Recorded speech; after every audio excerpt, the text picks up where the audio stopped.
On Global Television Express, joint admission and matriculation to release UTME receipt results for 379,000 candidates on Wednesday. In business, Wale Edun says Nigeria's capital market key to achieving 1 trillion economy by 2030. And on the foreign scene, India's Silicon Valley flooded after heavy rains. In sport, National Sports Commission enforces anti-doping rules, bans 6 athletes. Hello and welcome to all our viewers in Nigeria and around the world to News Express on Global Television, coming to you live from the nation's capital, Abuja. I am Priscilla Obasi. A quick reminder that Global Television is on DSTV channel 365 and Star Times channels 276. You can also download the Global Television Nigerian mobile app for Android and iOS devices to keep track of our broadcast. Now the news in details. Members of the Trade Union Congress of Nigeria staged a protest at the Federal Ministry of Finance in Abuja over poor welfare, non-payment of allowance arrears, and other benefits for workers. The aggrieved workers of the Nigerian Nuclear Regulatory Authority under the Protection of the Petroleum and Natural Gas Senior Staff Association of Nigeria accused the Minister of Finance, Wale Edun, of allegedly withholding their statutory entitlement despite several appeals. The Industrial Relations Officer of the authority, Patrick Solomon, said the management of the ministry is insensitive to the workers' requests. Deputy Speaker of the House of Representatives, Benjamin Kalu, has expressed concern over the technical failures that affected the 2025 Unified Tertiary Matriculation Examination, UTME, warning it threatens trust in Nigeria's educational system. At a press briefing in Abuja, Kalu praised the board's registrar, Professor Isaac Oloyede, for admitting the errors impacting nearly 380,000 candidates in the Southeast and Lagos, and offering receipt opportunities. Queen Abba has the details. Deputy Speaker of the House of Representatives, Honorable Benjamin Kalu, however, noted that technical investigations revealed that a critical system patch was not installed at 157 centers, causing thousands of results errors. He further added that an independent audit by EduCare technical team confirmed the issue, tracing over 14,000 faulty records to affected centers. However, we must recognize that these measures, while necessary, do not erase the trauma, disruption, and uncertainty experienced by our young people and their families. The Deputy Speaker therefore proposed a 5-point reform plan, a full technical review, independent system audit, protection for affected candidates, transparent results data release, and stricter system monitoring. It is imperative that candidates from the Southeast and Lagos who have actually borne the brunt of these failures are not further disadvantaged. JAMB must provide a clear, accessible mechanism for remark and appeal, especially for those dissatisfied with the horrid receipt or who experienced technical difficulties once more during the second sitting. Furthermore, coordination with WAEC and other examination bodies must continue to ensure that no candidate's academic progression is impeded by scheduling conflicts between the examination borders. He assured candidates of National Assembly oversight while urging JAMB to restore public trust and prevent future lapses. For Global Television, Queen Agaba reporting. Meanwhile, the Joint Admission and Matriculation Board has announced it will release the results of 379,000 candidates who sat for the rescheduled Unified Tertiary Matriculation Examination, UTME, on Wednesday. The board's spokesperson, Dr. Fabian Benjamin, confirmed the receipt's results will be released. Receipt was conducted between Friday and Monday following widespread complaints of technical and human errors during the initial UTME, which significantly impacted candidates' performance, especially in Lagos and the Southeast. The Nigerian Air Force has signed a Memorandum of Understanding MOU with the Branford Ridongchi-Tala Center for Joint Research, Innovation, Training, and Redeployment of AI Applications. The memorandum was signed at Historic International Colloquium, which is part of the activities marking the 61st anniversary of Nigerian Air Force, held at its center in Abuja. Kikelomo Okiri has the details. Speaking at the event, the Chief of the Air Staff, Air Marshal Hassan Bala, emphasized that the colloquium is a strategic milestone in line with his command's philosophy, which is to transform the Nigerian airplane force into an agile and resilient force that effectively meets the air-power demands of national security in all operational environments. It says the Memorandum of Understanding is the foundation of a strategic partnership to harness the power of space science and artificial intelligence for the enhancement of the national development and security. These initiatives reaffirm space technology as a cornerstone of our national agenda, driving economic diversification, strengthening intelligence capabilities, and reinforcing sovereign resilience in an increasingly complex global landscape. It is against this backdrop that this colloquium becomes more than just a bilateral engagement, but a convergence point for national synergy in line with Mr. President's renewed hope agenda for a prosperous Nigeria. Earlier, while welcoming the guests, the Chief of Communication and Information System, Air Vice Marshal Sulaiman Usman, says the event further underscores the Chief of the Air Staff's strategic intent to develop and sustain optimal operational effectiveness in the Nigerian Air Force by continually collaborating with relevant strategic partners that will contribute significantly to collective pursuit of harnessing cutting-edge technologies to address Nigerian pressing security challenges. The International Colloquium on Leveraging Artificial Intelligence for Effective Utilization of Space Technology for Enhanced Operations is one of the major activities marking the NAFTA 61st anniversary celebrations. We gather here today at a critical moment in history, characterized by technological advancements in the midst of global security challenges. The event, which brought together leading minds from Nigerian aerospace, defense, academia, and technology sector, as well as global experts from United Kingdom, was more than a ceremonial highlight. It marked the beginning of a transformative partnership and AI to advance national security, intelligence, and economic resilience. The colloquium featured key presentation, and each session addressed how data-driven technologies and real-time space capability can revolutionize modern warfare and intelligence framework. Kikelomo Okiri, Global Television News. In Imo State, the Renewed Hope Initiative has empowered women, youth, and young farmers with tools, seedlings, and financial support, all in a bid to boost food production and job creation. The event was held in Owerri, with Barrister Chioma Uzodinma representing Nigeria's First Lady and National Chairman of the Renewed Hope Initiative, Senator Oluremi Tinubu.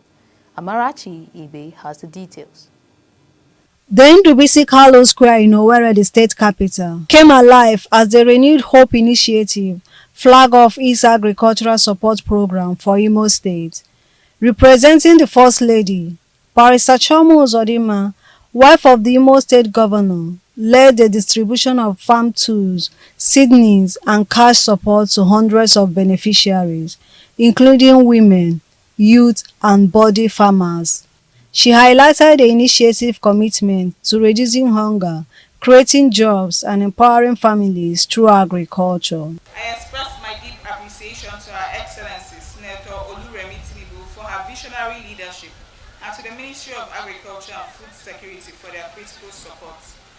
To all Imolites, I assure you that my husband, His Excellency Distinguished Senator Hope Uzodinma CON, and I remain committed to supporting initiatives that improve your lives and foster development in our dear states. According to Barrister Uzodinma, the support came under the 4 Renewed Hope Initiative, the Women Agriculture Support Program, Youth Agriculture Support Program, Every Home a Garden Project, and the Young Farmers Club.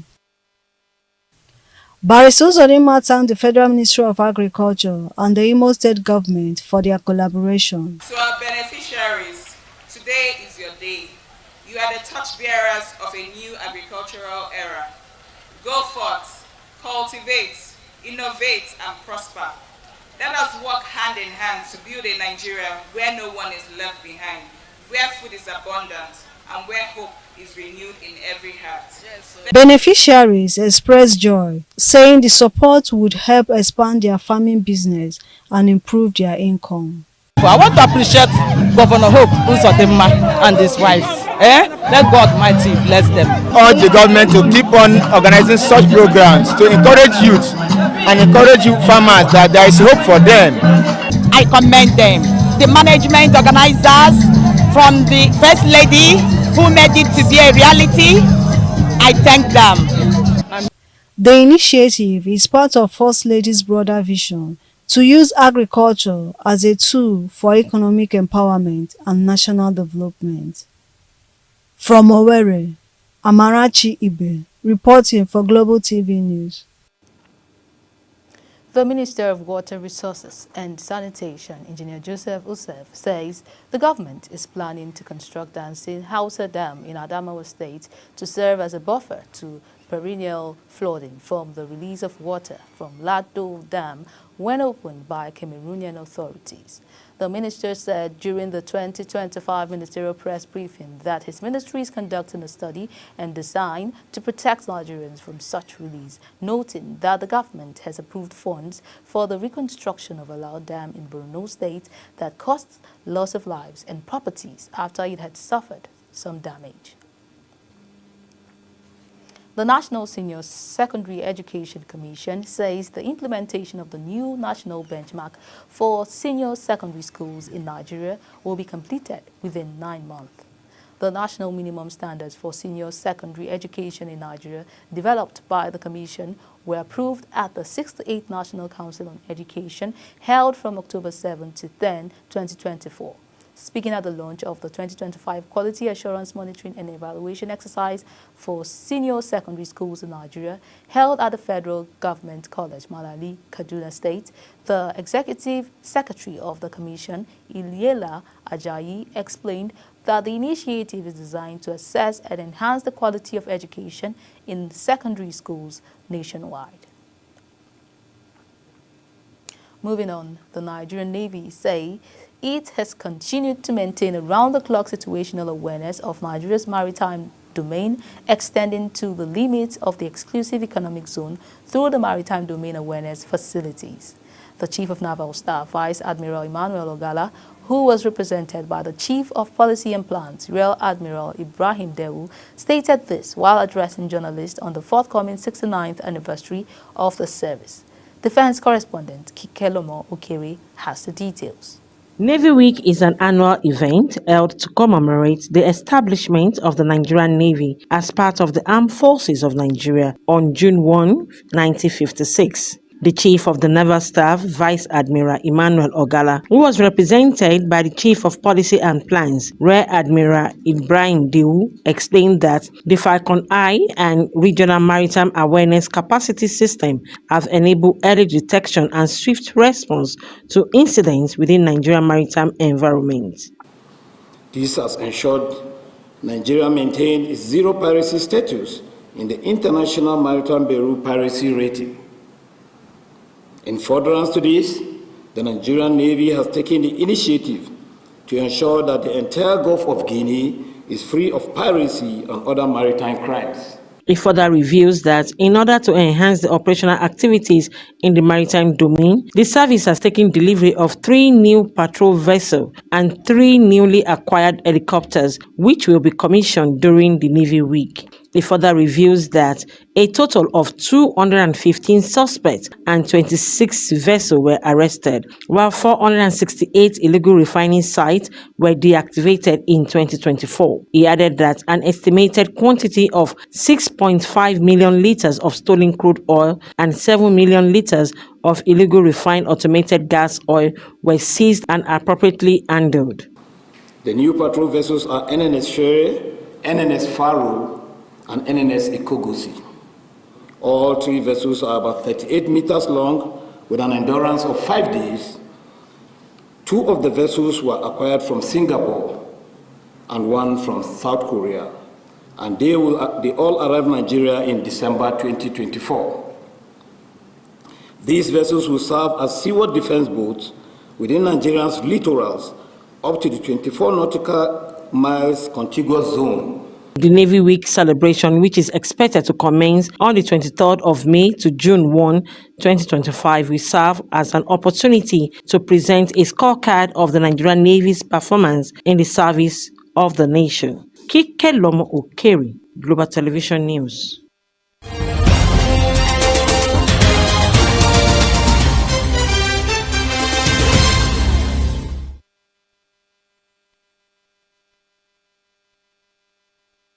Do you know that Global Television can be watched in Nigeria and all over the world? Download the Global TV Nigerian mobile app for Android and iOS devices to watch Global Television real-time from around the world. What are you waiting for? Start downloading and stay connected to Global Television.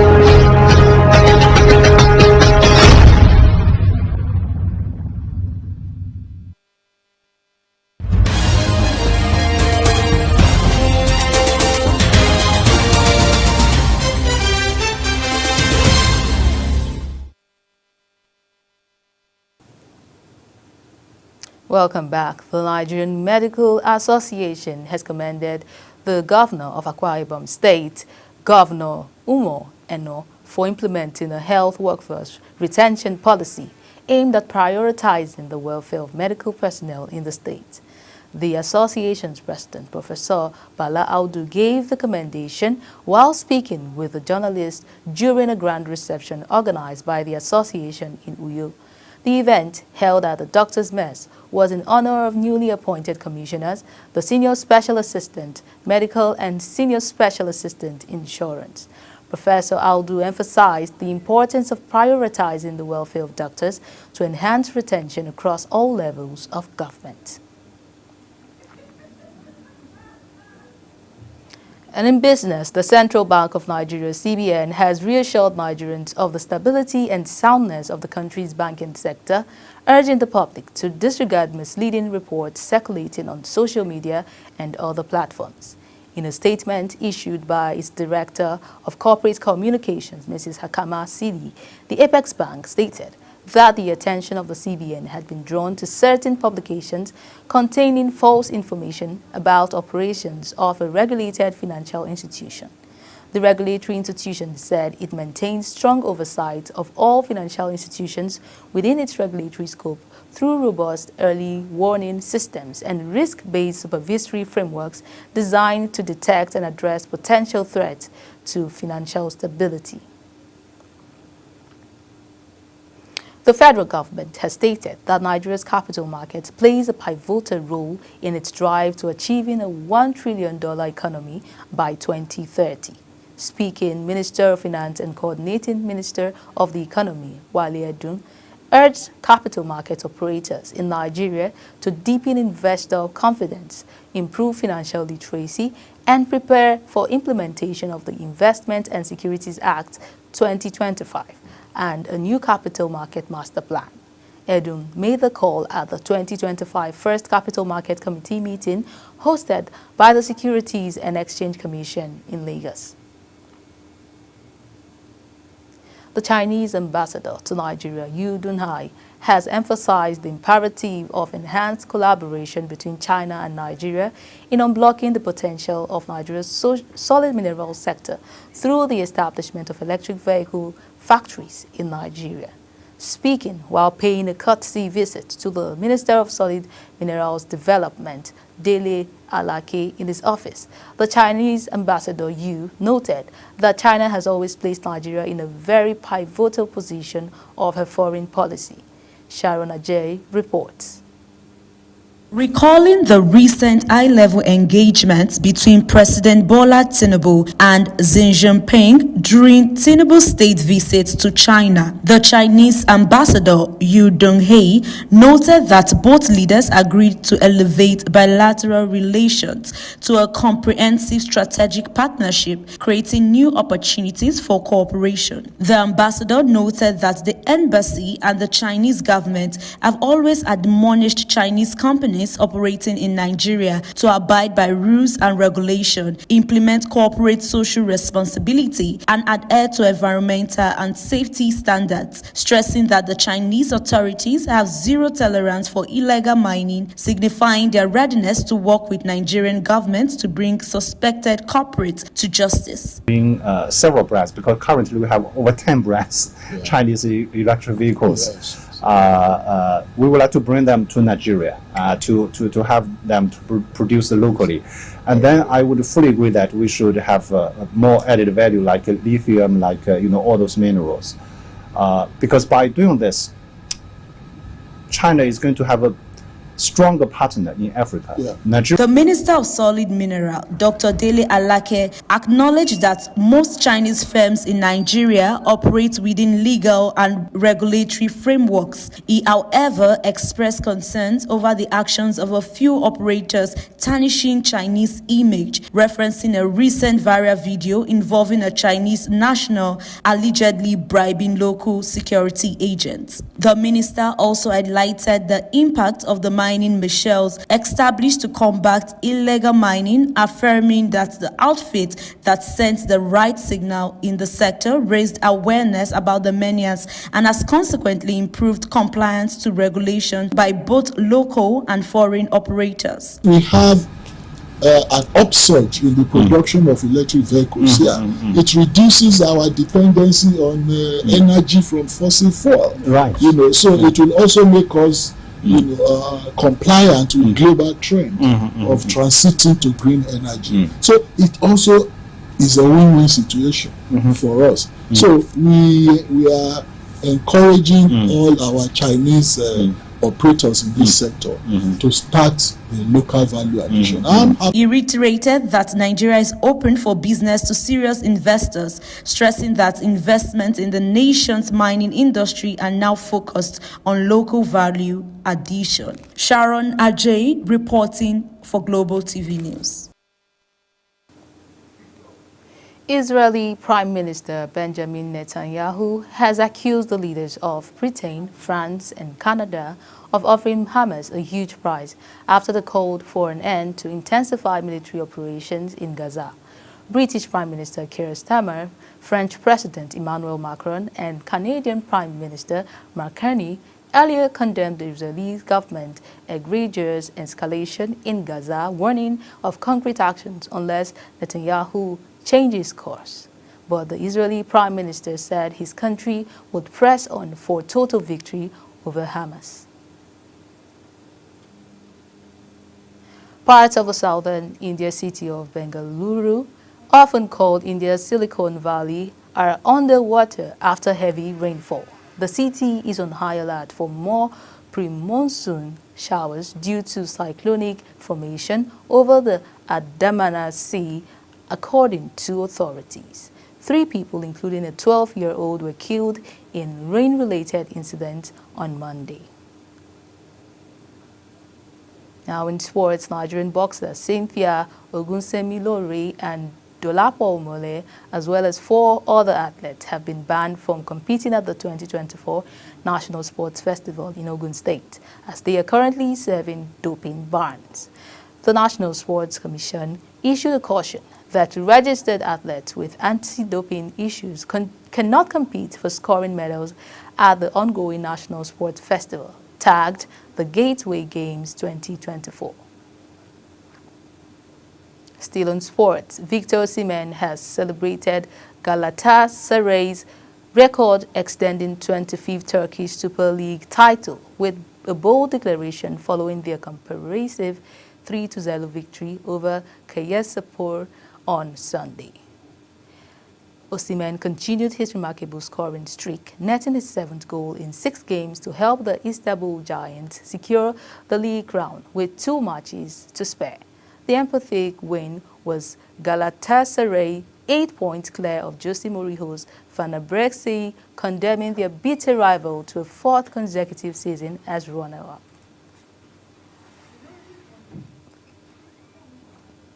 Ange Postecoglou can end Tottenham's 17-year trophy drought by winning the Europa League final against Manchester City, but even victory in Bilbao on Wednesday might not be enough to save him from the stuck.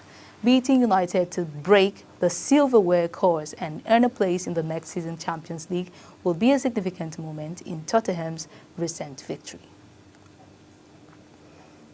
And as Global Television News Express comes to an end, let's take a look at our top stories. We told you the Joint Admission and Matriculation Board has announced it will release the results of the 379,000 candidates who sat for the rescheduled Unified Tertiary Matriculation Examination, UTME, on Wednesday. In business, we said the Central Bank of Nigeria, CBN, has reassured Nigerians of the stability and soundness of the country's banking sector, urging the public to disregard misleading reports circulating on social media and other platforms. And on the foreign scene, parts of southern India, city of Bengaluru, often called India's Silicon Valley, are underwater after heavy rainfall. In sports, we told you Nigerian boxer Cynthia Ogunsemilore and Dolapo Omole, as well as 4 other athletes, have been banned from competing at the 2024 National Sports Festival in Ogun State, as they are currently serving doping bans. And that is it on Global Television News Express. A quick reminder that Global Television is on DSTV channel 365 and Star Times channels 276. Kindly follow us across all social media platforms now showing on your screen using @GlobalTVNG. You can also download the Global Television Nigerian app for Android and iOS devices to keep track of our broadcast. I am Priscilla Obasi. Thank you very much for watching.